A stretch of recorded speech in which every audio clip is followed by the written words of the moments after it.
Hi guys, welcome back to our channel. நம்ம சேனலை நீங்கள் புதுசாக பார்க்குறீங்க அப்படின்னா சப்ஸ்கிரைப் பண்ணிக்கோங்க. நம்ம சேனலில் வந்து எந்தூசியாஸ்டிக்கான கண்டென்ட் நிறையா பண்ண போகிறோம். Car, cricket, sports, personal stories, life experiences அப்படின்ட்டு பல தரப்பான விஷயங்களை கவர் பண்ண போகிறோம். உங்களுக்கு இந்த மாதிரி கான்டென்ட் பிடிக்கும் அப்படின்னா நீங்கள் கண்டிப்பாக ஷேர் பண்ணுங்கள். உங்களோட ஃபீட்பேக் என்ன அப்படின்றதையும் கமெண்ட்ஸில் சொல்லுங்கள். இன்றைக்கி வந்து நம்ம ஒன் ஆஃப் இந்தியாஸ் கிரேட்டஸ்ட் விக்ட்ரிஸை பற்றி பார்க்க போகிறோம். நான் வந்து ப்ரைமரி ஸ்கூலில் இருந்த டைம் இந்தியா 2002 நாட்வெஸ்ட் ஃபைனல் இங்கிலாண்டோட வின் பண்ணும் போது லார்ட்ஸ் கிரிக்கெட் கிரவுண்டில் இப்போ ongoing test match India England லார்ட்ஸில் நடக்கும்போது வந்து இந்த மெமரி எனக்கு ரீகலெக்ட் ஆச்சு. லார்ட்ஸில் இந்தியா விளையாடும் போது எப்போவுமே நமக்கு வந்து ஒரு சில ஸ்பெஷல் மெமரிஸ் இருக்கும். நம்ம இந்தியன் கிரிக்கெட் ஃபேனாக இருக்கிறோம், கிரிக்கெட்டை ரொம்ப நாளாக ஃபாலோ பண்ணிகிட்ருக்கோம் அப்படின்னா 1983 வேர்ல்ட் கப் ஃபைனல், இந்த 2002 நாட்வெஸ்ட் ஃபைனல், அப்புறம் 2021 விராட் கோலி கேப்டன்சியில் நம்ம அந்த டெஸ்ட் மேட்ச் வின் பண்ணது. சிராஜ் வந்து லாஸ்ட் விக்கெட் ஆண்டர்சன் எடுப்பார். ஸோ இது மாதிரி லார்ட்ஸ் வந்து இந்தியன் கிரிக்கெட் ஃபேன்ஸ்க்கு நிறைய ஸ்பெஷல் மெமரிஸ் கொடுத்துருக்கு. இந்தியன் கிரிக்கெட் டீமுக்கு வந்து நல்லா பர்ஃபார்ம் பண்ணியிருக்காங்க லார்ட்ஸில். ஸோ இன்றைக்கி வந்து இந்த 2002 நாட்வெஸ்ட் ஃபைனல் அன்னைக்கு என்னோட எக்ஸ்பீரியன்ஸ் எப்படி இருந்தது அப்படின்றத நான் உங்கள்கிட்ட ஷேர் பண்ண ட்ரை பண்ணுறேன். உங்களுக்கு இந்த மேட்ச் நீங்கள் பார்த்துருந்தீங்க இல்லை அதுக்கப்புறம் நீங்கள் படிச்சிருக்கீங்க அப்படின்னா உங்களோட எக்ஸ்பீரியன்ஸ் என்ன அப்படின்றதையும் நீங்கள் ஷேர் பண்ணுங்கள். நம்ம வந்து ஒரு சின்ன பேக்ரவுண்டோட ஸ்டார்ட் பண்ணலாம். இந்த 2002 நாட்வெஸ்ட் ஃபைனலுக்கு இந்தியா அரைவ் ஆகும் போது வந்து 9 ஸ்ட்ரெயிட் டோர்னமெண்ட் ஃபைனல்ஸில் தோற்றுருந்தோம் அண்டர் கங்குலிஸ் கேப்டன்சி. நம்மளோட ஃபைனல்ஸ் ரெக்கார்டு வந்து ஆக்சுவலாக அந்த டைமில் மோசமாக இருந்தது. ஸோ ரொம்ப பெரிய எதிர்பார்ப்பெல்லாம் கிடையாது. ப்ளஸ் வந்து இந்த டீமில், இந்த பர்டிகுலர் ஃபைனல் ஆடின டீமில் பார்த்தீங்கன்னா நிறையா யங்ஸ்டர்ஸ் இருந்தாங்க. ஜகீர் கான், யுவராஜ் சிங், சேவாக் அப்போ டீமுக்கு வந்த புதுசு, கேஃப் அப்படின்ட்டு நிறையா யூத்ஃபுல் அண்ட் டேலண்டட் யங்ஸ்டர்ஸ் இருந்தாங்க. ப்ளஸ் வந்து எக்ஸ்பீரியன்ஸ்டாக இருக்கிற ஒன் ஆஃப் இந்தியாஸ் கோல்டன் ஜென்ரேஷன்ஸும் அப்போ இருந்தது. டெண்டுல்கர், கங்குலி கேப்டனு, ராகுல் டிராவிட் இருந்தார், அனில் கும்ப்ளே இருந்தார். ஸோ அந்த டீமில் நல்ல blend of youth and experience இருந்தது. இருந்தாலும் நமக்கு ஒன்றும் பெரிய எதிர்பார்ப்புன்னு கிடையாது. ஏன்னா நான் சொன்ன மாதிரி இந்தியா வந்து 2 இயர்ஸ் அந்த டோர்னமெண்ட்டுக்கு 2 இயர்ஸ் முன்னாடி நம்ம ஐசிசி நாக் அவுட் ட்ரோஃபி நியூசிலாண்டோட தோற்றுருவோம். அப்புறம் 2001 அந்த ஃபேமஸ் டெஸ்ட் சீரீஸ் வின்னுக்கு அப்புறம் உள்ள one day series against Australia வந்து பார்த்திங்கன்னா 5 மேட்ச் ஒன் டே சீரீஸ் நம்ம ஃபைனல் மேட்ச் கோவாவில் இருக்கும். அந்த மேட்ச் தோற்று நம்ம சீரீஸை 3-2 அப்படின்னு தோற்றுருவோம். அப்புறம் அதுக்கு நடுவில் வந்து ஷார்ஜா கப்புன்ட்டு நம்ம இந்தியா ஸ்ரீலங்கா ஃபைனல் ஷார்ஜாவில் அந்த ஜெயசூர்யா கேப்டன்சியில் ஸ்ரீலங்கா வந்து அப்போ ஒரு செம ஸ்ட்ராங் டீமாக இருந்தது. சமின் டவாஸ், முத்தையா முரளிதரன், ஜெயசூர்யா வந்து அவரோட ஹையஸ்ட் ODI ஸ்கோர் அடிப்பார் 189 அண்ட் இந்தியா வந்து 54க்கு ஆல் அவுட் ஆகிடுவோம் நம்ம. ஸோ அதுக்கப்புறம் வந்து அது மாதிரி நிறையா ஃபைனல்ஸில் வந்து நம்ம ரொம்ப மோசமாக ஆடி தோத்துட்டு இருந்த டைமு. ஸோ பெருசாக எதிர்பார்ப்பு இல்லை. அண்டு இந்த ஃபைனலுக்கு வரும்போது ஆக்சுவலாக இந்தியா வந்து அந்த ட்ரை சீரீஸில் ஒரு மாதிரி ஆவரேஜாக தான் ஆடிருந்தாங்க. ஸ்ரீலங்காவோட ஒரு 2-3 மேட்ச் நல்லா விளையாடிருந்தாங்க. பட் இங்கிலாண்டோட ஒரு மேட்ச் தோற்றுருந்தாங்க, ஒரு மேட்ச் வின் பண்ணி ஃபைனலுக்கு வந்தாங்க. அண்ட் அண்டர் நாசர் ஹுசேன் வந்து இங்கிலாண்டும் நல்ல டீம் வச்சுருந்தாங்க. ஆண்ட்ரூ ஃப்ளின்டாஃப் அப்போ வந்து ஒரு பர்கனிங் ஆல்ரவுண்டர், மார்க்கஸ் ட்ரெஸ்கோத்திக் இருந்தார், அலெக்ஸ் ஸ்டூவர்ட் செம விக்கெட் கீப்பர், பவுலிங்கில் டேரன் காஃப், பால் காலிங்வுட் இருந்தார், செம ஃபீல்டரு, நல்ல டீமாக இருந்தாங்க. And they were playing on their home soil. இப்போ இந்த ஹோம் சாயில் அப்படின்றது ஒரு முக்கியமான விஷயம். ஏன்னா லார்ட்ஸ் எப்படி ஹோம் ஆஃப் கிரிக்கெட், எஸ்பெஷலி ஒரு இங்கிலாண்டுக்கு அவங்களோட ஹோம் ஆஃப் கிரிக்கெட் அப்படின்ற மாதிரி இந்த நாட்வெஸ்ட் சீரீஸ்க்கு முன்னாடி உள்ள இந்தியா இங்கிலாந்து பைலேட்ரல் சீரீஸில் வந்து நம்மளோட ஹோம் ஆஃப் கிரிக்கெட் அப்படின்னு சொல்லலாம். வான்கேடே ஸ்டேடியம். அங்கே வந்து அகேன் லைக் நம்ம அந்த 6 மேட்ச் ஒன் டே சீரீஸ் அது நம்ம 3-2 அப்படின்ட்டு லீடில் வந்து வான்கேடே போவோம் லாஸ்ட் மேட்ச்சு. அண்டு இங்கிலாந்து வந்து ஒரு 250 என்னமோ ஆடுவாங்க. ஃபஸ்ட்டு அடி 250 அப்படின்ட்டு போஸ்ட் பண்ணுவாங்க. நம்ம சேசிங்கில் 203 ரன்ஸில் தோற்றுருவோம். Very close contest. And final wicket யார் எடுப்பா அப்படின்னு உங்களுக்கு தெரிஞ்சிருக்கும் அப்படின்னு நான் நினைக்கிறேன். ஆண்ட்ரூ ஃப்ளின்டாஃப் தான் எடுப்பார். ஐ திங்க் ஜவஹர் ஸ்ரீநாத் வந்து போல்ட் ஆகிடுவார் அப்படின்னு நினைக்கிறேன். போல்ட் ஆனோடனே ஆண்ட்ரூ ஃப்ளின்டாஃப் வந்து அவர் டிஷர்ட்டை கழட்டிட்டு அப்படியே கிரவுண்டை ரவுண்ட் அடிப்பார். அண்டு நீங்கள் ஒரு இந்தியன் கிரிக்கெட் ஃபேன் அப்படின்னா அது வந்து கண்டிப்பாக ஒரு one of the lowest days அந்த பீரியடில். ஸோ அந்த பேக்ட்ராப்பும் முக்கியம் நம்ம இந்த 2002 NatWest ஃபைனல் இது பண்ணும்போது. ஏன்னா இது வந்து ஒரு ரிவெஞ்ச் சீரீஸ் மாதிரி, ரிவெஞ்ச் ஃபைனல் மாதிரி ஆச்சு இந்த லார்ட்ஸ் ஃபைனல். அண்டு ஆக்சுவலாக நம்ம இது மேட்ச்சு ஃபஸ்ட் ஹாஃப்லாம் நீங்கள் பார்த்துருந்தீங்க அப்படின்னா வந்து போச்சு அப்படின்னு தான் நம்ம நினைப்போம். பட் இந்த ஸ்டோரி வந்து பயங்கரமாக டெவலப் ஆச்சு. And it always be one of India's greatest wins. So இந்த வீடியோவை நான் ஷூட் பண்ணுறது வந்து July 12, 2025. கரெக்டாக நாளைக்கு வந்தால் ஒரு 23 years ஆகுது. July 13, 2002 அந்த final. So Nasser Hussain England captain வந்து டாஸ் வின் பண்ணுறாரு. And on a flat batting pitch at Lord's he chooses to bat first. Again, like back then India weren't a great chasing side. So England first batting ஆடுறாங்க. And Nick Knight and ட்ரெஸ்காத்திக் தான் England's openers. ட்ரெஸ்காத்திக்கோட batting பார்க்கும்போது சூப்பராக இருக்கும். அவர் cut and புல் நல்லா விளையாடுவார். அப்புறம் அந்த of சைடில் வந்து பஞ்ச் ட்ரைவ்ஸ் நல்லா விளையாடுவார். பெரிய ஃபுட் மூமெண்ட் அப்படின்னு இருக்காது. பட் அந்த அப்ரைட் ஸ்டாண்ட்ஸ்லேருந்து லைட்டாக பெண்ட் பண்ணி அப்படி பஞ்ச் அடிப்பார் கவர்ஸில். And is beautiful to watch. So Nick Knight and Trescothick வந்து ஒரு டீசன்ட் ஸ்டார்ட் கொடுக்குறாங்க. அப்புறம் நிக் நைட் வந்து ஜகீர் கானோட ஒரு லோ ஃபுல் டாஸ் கம் யாக்கரில் போல்ட் ஆயிடுறாரு. இங்கிலாந்து வந்து ஒரு 42 for 1 அப்படின்னு இருக்கிற டைமில் ஒரு சர்ப்ரைஸ் வருது. என்னென்னா Nasser Hussain has promoted himself up the order. Number 3ல பேட் பண்ண வராரு. அந்த பீரியடில் பார்த்தீங்கன்னா நிறைய கிரிக்கெட் டீம்ஸ் வந்து பிஞ்ச் ஹிட்டர்ஸ், அப்புறம் இந்த மாதிரி சர்ப்ரைஸாக ஒரு பேட்டிங் ஆர்டர் ஷஃபுல்லாம் பண்ணுற ஒரு டைமு. அந்த மாதிரி இங்கிலாந்து வந்து அந்த மேட்ச்சில் Nasser Hussain probably wanted to lead from the front. So அவர் நம்பர் 3ல வராரு. And with Trescothick they put on massive partnership. Trescothick like I said I think அவர் வந்து இந்தியாவோட எப்போவுமே கொஞ்சம் நல்லா ஆடின மாதிரி இருக்கும். ஏன்னா இந்தியா வந்து அந்த டைமில் இன்னொரு விஷயமும் நம்ம ரீகலெக்ட் பண்ணணும். என்னென்னா நிறைய லெஃப்ட் ஹேண்டர்ஸ் ஓப்பனிங் பேட்ஸ்மேன் வந்து இந்தியாவோட எப்போவுமே நல்லா விளையாடுவாங்க. நான் ஏற்கனவே சொன்ன மாதிரி ஜெயசூர்யா வந்து இந்தியாவோட எப்போவுமே வந்தாருன்னா ஃபீஸ்ட் பண்ணுவார் ரன்ஸில். மேத்யூ வெய்டன் பயங்கரமாக ஆடிட்டு இருந்த டைமு. ஆண்டி ஃப்ளார் பயங்கரமாக அந்த ஒரு டெல்லியில் ஒரு 200 அடிச்சார். ப்ளஸ் இந்தியாவோட loud batting against India. So இது மாதிரி நிறைய லெஃப்ட் ஹேண்டர்ஸ் வந்து அந்த பீரியடில் இந்தியாவோட நல்லா பர்ஃபார்ம் பண்ணுவாங்க. And Marcus Trescothick was one of them. So இந்த பர்டிகுலர் NatWest ஃபைனலில் he took a liking to India's bowlers.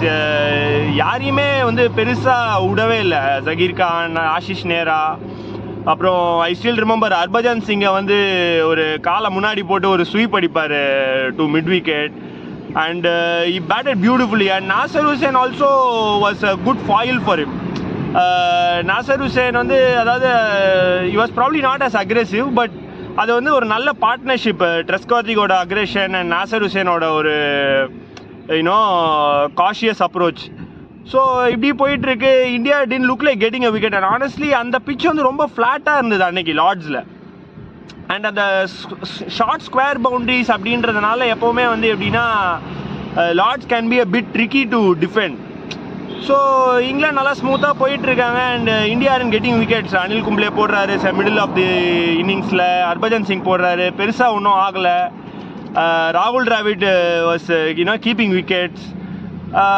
So இது போயிட்டுருக்கு. And England were on course for 300+. அது வந்து ரொம்ப சீக்கிரமாகவே தெரிஞ்சிச்சு. கங்குலியும் வந்து கொஞ்சம் போட்டார், but he was expensive. Yuvraj Singh அந்த இன்னிங்ஸ் பார்த்தீங்கன்னா போலிங் போட்டிருப்பாரு. But nothing really happened. And இந்த இன்னிங்ஸ் ப்ரோக்ரஸ் ஆகிட்டே இருக்கும்போது நான் சொன்ன மாதிரி ப்ரைமரி ஸ்கூலில் இருந்தேன். அண்டு நான் ஏதோ ஒரு ரீசன்னால் வெளியே போக வேண்டிய டைம் ஆகிடுச்சு. நான் ஒரு 4:30, 5க்கு வெளியே போயிட்டேன். அப்புறம் வீட்டுக்கு வந்தப்போ பார்த்தீங்கன்னா ஒரு 7:15 இருக்கும். வெளியே போயிட்டு எனக்கு ஆக்சுவலாக ஞாபகம் இல்லை நான் எதுக்கு வெளியே போனேன் அப்படின்ட்டு. யூஸ்வலாக கிரிக்கெட்னா நான் வந்து first ball to last ball பார்க்கணும், அதை எதையுமே மிஸ் பண்ணிடக்கூடாது அப்படின்னு பார்ப்பேன். ப்ளஸ் அந்த டைமில் எப்படின்னா நம்ம செம்ம காமெண்ட்ரி டீமு, ப்ரீ மேட்ச் பில்டப்லாம் சூப்பராக இருக்கும்.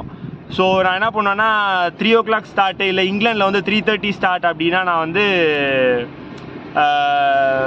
2:30க்கு அந்த ப்ரீ ஷோலேருந்தே பார்க்க ஆரம்பிச்சிருவேன். ஸோ அதனால் எனக்கு தெரில நான் எங்கே போக வேண்டியது இருந்தது அப்படின்ட்டு. பட் 7:15க்கு வரேன். England had posted 325 on the board. And அந்த இன்னிங்ஸோட ப்ரொக்ரெஷன் பார்த்தீங்கன்னா வந்து இங்கிலாந்து வந்து 47th ஓவரில் 307 அடிச்சிருக்காங்க. ஸோ கடைசி 3 overs வந்து they only scored 18 runs. So நீங்கள் ஒரு வகையில் பார்த்தா இந்தியா வந்து கொஞ்சம் அந்த மொமெண்டம் குறைச்சிருக்காங்க அப்படின்னு நம்ம சொல்ல முடியும். So India need 326 to win. And அவங்களுக்கு ஓப்பனிங் பார்ட்னர்ஷிப் யார் அப்படின்னு பார்த்தீங்கன்னா it is not Sourav Ganguly and Sachin Tendulkar. அந்த பீரியடில் வந்து Tendulkar and Ganguly had formed one of the most lethal opening partnerships, especially in one day cricket. But they weren't opening at that time. ஏன்னா Tendulkar had been demoted to number 4. But still 326 and in Sehwag, India had an aggressive opening batsman, and Ganguly வந்து அந்த டோர்னமெண்ட்டில் he hadn't done particularly well before this NatWest final. But Sehwagோட aggression and Ganguly got off offside. So என்ன பண்ண போகிறோம் அப்படின்ட்டு இருந்தது. And England வந்து okay ஒரு decent bowling attack, Michael Gough இருந்தார். ஒரு நல்ல அந்த பீரியடில் வந்து பால் ரிவர்ஸ் ஆக இருக்கும் போது வந்து காஃப் வந்து ஒரு லீத்தல் ஆப்ஷன் இங்கிலாந்துக்கு. ஸ்டீவன் டியூடர் இருந்தார் delivering from I am action. Flintoff இருந்தார். அப்புறம் ரோனி இரானி அப்படின்ற ஒரு பவுலிங் ஆல்ரவுண்டர் வச்சுருந்தாங்க. ஸோ ஆஷ்லி ஜெயில்ஸ் வந்து லெஃப்ட் ஆர்ம் ஸ்பின்னர். அண்ட் அவர் தான் வந்து சச்சின் டெண்டுல்கரை ஃபஸ்ட்டு டெஸ்ட் கிரிக்கெட்டில் ஸ்டம்பிங் டிஸ்மிஸல் எடுத்தவர். அது எப்போனா அந்த 2001 India England series Bangalore test மேட்ச்சில். ஸோ இது மாதிரி இந்தியா வந்து சேஸை ஸ்டார்ட் பண்ண போகிறாங்க. அண்டு கங்குலி அண்ட் சேவாக் வந்து ஒரு பிளேசிங் ஸ்டார்ட் கொடுக்குறாங்க. கங்குலி எஸ்பெஷலி வந்து பயங்கர அக்ரெசிவாக ஆடுறாரு. ஃப்ளின்டாஃப், டேரன் காஃப் வந்து எல்லாரையும் சார்ஜ் பண்ணி நம்ம காட் ஆஃப் ஆஃப் சைட் சொன்ன மாதிரி ஓவர் த டாப் 6ல் அடிக்கிறாரு. ஆஃப் சைடில் இறங்கி வந்து அப்படியே கட்டு, அப்புறம் over extra cover, over mid off வந்து லாஃப்டட் ஷாட்ஸு சூப்பராக ஆடுறாரு. And India get off to a really quick start. Sehwag at the other end as well, he's batting in his own way, like aggressive ஆடுறாரு and he's finding the boundary. And இங்கிலாந்துக்கு ஆக்சுவலாக என்ன பண்ணுறது அப்படின்னு தெரியல. ஏன்னா அப்போ வந்து அந்த 15 overs வரைக்கும் you are allowed only 2 fielders outside the 30-yard circle. So and pitch வந்து பக்காவாக இருக்குது, like ball is coming on to the bat. And அப்புறம் இங்கிலாந்து வந்து பர்சீவர் பண்ணுறாங்க. And last over of field restrictions 15th ஓவரில் வந்து Saurav Ganguly bolt ஆகிறாரு. அது வந்து ஒரு ஃபெயின் டிக்கிள் தான் ஆஃப் ஸ்டம்பில். அண்டு கங்குலி வந்து ஒரு பயங்கர கோவத்தில் பேட் அப்படி அவர் நக்கில் வச்சு அடிச்சுட்டு அப்படியே வாக் பண்ணி பெவிலியனுக்கு போகிறாரு. அண்டு நம்பர் 3ல் வந்து அப்போது தினேஷ் மோங்கி, அவர் லெஃப்ட் ஹேண்ட் பேட்ஸ்மேன், அவர் வர்றாரு. அவருக்கு வந்து Alex Stewart up to the stumps wicket keeping பண்ணுறாரு ரோனி இரானிக்கு. ரோனி இரானி வந்து அவரை லெக் சைட் ட்ராப் வச்சு எடுத்துடுறாங்க. And Alex Stewart takes a brilliant catch down the leg side. So India வந்து கங்குலி போனதுக்கப்புறம் கொஞ்சம் மொமெண்டம் ஷிஃப்ட் ஆகிடுச்சு இங்கிலாந்துக்கு. And back to back wickets அவங்க. அப்புறம் சச்சின் டெண்டுல்கர் ஜாயின்ஸ் வீரேந்தர் சேவாக். ஸோ இங்கிலாந்து வந்து கொஞ்சம் அந்த மொமெண்டமை பிரேக் பண்ணிட்டாங்க, இந்தியாவோட மொமெண்டமை. அப்புறம் ஆஷ்லி ஜெயில்ஸ் வந்து டக்குன்னு 2 விக்கெட் எடுக்கிறாரு. ஃபஸ்ட்டு வீரேந்தர் சேவாக் அவர் கட்டடிக்க போய் போல்ட் ஆயிடுறாரு. Right when he was batting well. Ronnie Irani ஆக்சுவலாக ஒரு ஃப்ளிக் ஸ்வீப் ஆடுவார் டவுன் த லெக் சைடு, ஒரு 4 போவோம். அப்புறம் ஆஷ்லி ஜெயில்ஸுமே ஒரு ஃபட்டுன்னு ஒரு கட்டடிப்பார் பிகைண்ட் பாயிண்ட்டு. ஸோ நல்ல மொமெண்டமில் இருந்த டைமில் ஆஷ்லி ஜெயில்ஸ் வந்து இங்கிலாந்துக்கு ஒரு பிரேக் த்ரூ கொடுப்பார். So India again 3 down and ராகுல் Dravid joins Sachin Tendulkar. So like இப்போது the momentum is entirely with இங்கிலாந்து. அண்டு சூன் ஆஃப்டர் என்ன ஆகுதுன்னா சச்சின் டெண்டுல்கர் வந்து ஒரு அன்னைக்கு வாஸ் அ பிட் அன்கேரக்டரிஸ்டிக். யூஸ்வலாக டெண்டுல்கர்னா he holds his pose and he looks to time the ball and is great on the eye. அவரை பார்க்குறதுக்கே வந்து நமக்கு என்ன பேட்ஸ்மேன்டா அப்படின்னு ஒரு ஃபீல் ஆகும். பட் அன்னைக்கு வந்து he was sort of uncharacteristic. ஒரு பயங்கர ஆடா புல் அடிச்சார் ஒன்று ஆஷ்லி ஜெயில்ஸை. And he was losing his shape often. So அப்போ என்ன ஆச்சு, the run rate at started climbing up. And Sachin Tendulkar வந்து ஒரு ரூம் கொடுத்து ஆஃப் சைடில் அடிக்க போகணும் அப்படின்னும் போது Ashley Giles from bowling from over the wicket leg ஸ்டம்புக்கு வெளியே பிச் ஆகி டேர்ன் ஆகி Sachin Tendulkar at expose stumps and he was bowled, clean bowled. It's one of the Sachin டெண்டுல்கரோட one of the bad dismissals அப்படின்னு நம்ம சொல்ல முடியும். And India were 4 down in no time. Then Yuvraj comes to the crease and soon enough என்ன ஆகிடுதுன்னா ராகுல் டிராவிட் அந்த எண்டில் ரோனி இரானி போலிங் போட்டுட்ருக்கிறாரு. அவருக்கு அவுட் ஆயிடுறாரு. எப்படின்னா லெக் ஸ்டம்பில் ஆஃப் வாலி ஃப்ளிக் அடிக்கிறாரு. ஷார்ட் மிட் விக்கெட்டில் பாலிங்வுட் வந்து கேட்ச் பண்ணுறாரு. So India are down to 146 for 5 and Yuvraj Singh is joined by Mohammad Kaif. So Sachin Tendulkar out ஆகிட்டு ராகுல் டிராவிடும் அவுட் ஆயிடுறாரு. India need another nearly 180 runs. But என்னன்னா வந்து அந்த கங்குலியும் சேவாகவும் கொடுத்த ஸ்டார்ட்னால ரன் ரேட் வந்து ரொம்ப அவுட் ஆஃப் ஹேண்ட் போகல. ஆக்சுவலாக கேஃபும் யுவராஜும் க்ரீஸ்க்கு புதுசாக வந்திருக்கும் போதே வந்து ரெக்வயர்ட் ரன் ரேட் வந்து 7க்கும் கீழே இருந்தது. So they good take Dhar time. But என்ன ப்ராப்ளம்னா வந்து இவங்க 2 பேரை தவிர வேறு பேட்ஸ்மேன் இல்லை. These two are the last recognised batsman. பார்த்தா என்னன்னா ப்ராப்ளி இங்கிலாந்து வந்து கொஞ்சம் காம்ப்ளேசன்ட் ஆகிட்டாங்களா அப்படின்றது தெரில. But these two sort of brought India back to the match. Yuvraj Singh especially வந்து அப்போது அவர் பேக் லிஃப்டோடு ஆடுவார். அந்த பேட் வந்து இங்கேருந்து அப்படி வரும். அவரோட பேட் ஸ்விங் வந்து one of the defining features of his batting. Kaif வந்து brilliant runner between the wickets and both of them had played for a long time together from their under 19 days and they had a great camaraderie as well. So நீங்கள் அதுக்கப்புறம் உள்ள அவங்க narrate பண்ண ஸ்டோரிஸ்லாம் பார்த்தீங்கன்னா கூட cafe நிறையா சொல்லியிருப்பார். நானும் யுவராஜ் சிங்கோ we go back a long way and எங்களுக்கு வந்து அன்னைக்கு அந்த பார்ட்னர்ஷிப்பில் எங்களோட அதுக்கு முன்னாடி ஆடின எக்ஸ்பீரியன்ஸஸ்லாம் ரொம்ப ஹெல்ப் ஆச்சு அப்படின்னு சொல்லியிருப்பாங்க. ஸோ இங்கிலாந்து sort of got complacent and these two young blood வந்து இந்தியாவை ஒரு ஹிஸ்டாரிக் சேஸ்க்கு எடுத்துகிட்டு போயிட்டுருக்காங்க. யுவராஜ் சிங் வந்து சூப்பராக ஃப்ளிக் அடிக்கிறாரு. Over mid wicket. Nasser Hussain இருக்கிறாரு. ஃப்ளின்ட் ஆஃப் ஒரு ஃப்ளிக்கு த்ரூ மிட் விக்கெட். அதுக்கப்புறம் ஒரு புல் ஷாட் அடிக்கிறாரு. 1 bounce 4. அண்டு இங்கிலாந்து வச்சு sent chasing on a leather hunt. Navjot Singh Sidhu வந்து அப்போது பயங்கரமான காமெண்ட்ரி பண்ணுறாரு. அண்டு கேஃப் வந்து ஒரு செம புல் ஷாட், அவரும் புல் ஷாட் அடிக்கிறாரு to the square boundary. Navjot Singh சித்துவோட கமெண்ட்ரி வந்து one of the iconic sights அந்த பீரியடில். And it still is.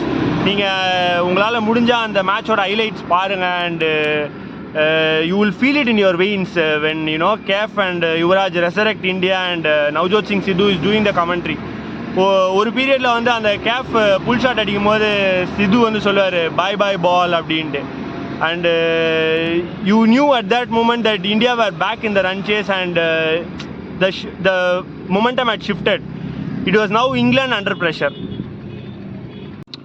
இப்போ யுவராஜ் சிங்க்கு வந்து he was not the most fluent against spin yet. அன்றைக்கி வந்து ஆஷ்லி ஜெயில்ஸ் அவர் நல்லா விளாண்டார். ஒரு ஸ்வீப் அடிச்சு 6 அடிச்சார் again to the square boundary. And Paul காலிங்வுட்டை ட்ரை பண்ணாங்க இங்கிலாந்து வந்து. அது கொஞ்சம் ஸ்லோ பேஸ் ஆஃப் டெலிவரிஸ் போட்டு ஏதாவது இது பண்ண முடியுமா அப்படின்ட்டு. But runs kept flowing between these two. But eventually it work out. Paul Collingwood வந்து ஒரு ஸ்லோ ஆஃப் கட்டர் போட்டார். And Yuvraj Singh trying to flick it past short fine leg, caught a top edge and he was caught at short fine leg. So like again India were back to square one. 267 for 6 in நினைக்கிறேன். And Harbhajan Singh is walking in to bat. India வந்து அந்த run rate again எங்கேயுமே out of control போக விடலை. But still they were around 60 runs in arrears and Kef was the only specialist batsman. But Harbhajan Singh அன்றைக்கி வந்து ஒரு 13 run தான் அடிச்சார். But the partnership that he gave Kef was very crucial at that time. என்னன்னா அவரும் ஒரு 6 அடிப்பார், ஒரு ஃப்ளிக் 6 அடிப்பார். ஆக்சுவலாக ஹர்பஜன் சிங்கும் அனில் கும்ப்ளேவும் சேம் ஓவர் 48th ஓவரில் ஸ்பேஸ் ஆஃப் 2 balls அவுட் ஆயிடுறாங்க. And India were 314 for 8 Anil Kumble out ஆகிட்டு போகும்போது. ஹர்பஜன் வந்து 13 ரன் தான் அடிச்சிருந்தார் அவர் அந்த கேஃப் பார்ட்னர்ஷிப்பில். But still they together at put on 47 runs. Kaif வந்து he took responsibility after Yuvraj Singh had gotten out with India 267 for 6. So 48th over முடிய போகுது. And India just needed 12 more runs. But என்ன ப்ராப்ளம்னா அந்த எண்டில் they only had Zaheer Khan and Ashish Nehra left. So 48th over முடியுது. And India 315 for 8.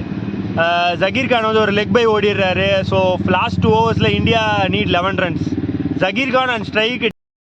Zaheer Khan வந்து first பாலே single எடுத்துறாரு. அடுத்த பால் வந்து கேஃப் ஒரு டபுள், அதுக்கப்புறம் தேர்ட் பாலில் திருப்பி ஒரு சிங்கிள். ஸோ 4 runs வந்துடுது. India need 7 runs and 9 balls left.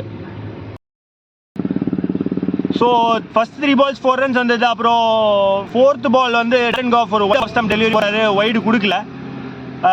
And 5th ball வந்து scamper for a single. So இப்போ என்னன்னா 7 balls 6 to win. Again situation probably keep வந்து ஒரு சிங்கிள் எடுப்பாரா என்ன அப்படின்ட்டு இருந்த டைமில் he goes for a mighty heave and gets a thick outside edge pass, third man for 4. And England probably at that moment they knew they had lost the match. But again final over was again back to Flintoff and Zagir Khan on strike.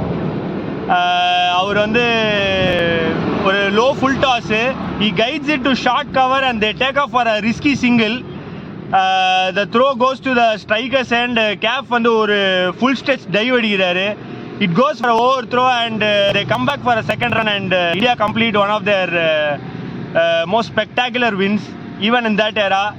And இவ்வளோ நேரம் இதெல்லாம் ஒரு ஹைலைட்டா அப்படின்னு நினச்சிருந்தீங்கன்னா, இதோட பெரிய highlight வந்து என்னன்னா, camera ஸ்பேன் to the Indian balcony and Sourav Ganguly takes off his shirt, avenging session by Andrew Flintoff in the Wankhede final one day year, and he got a full swing of his t-shirt. India scripted one of their massive wins, a morale boosting win, and it was nothing less than euphoria for us. Lord's balcony, I still remember.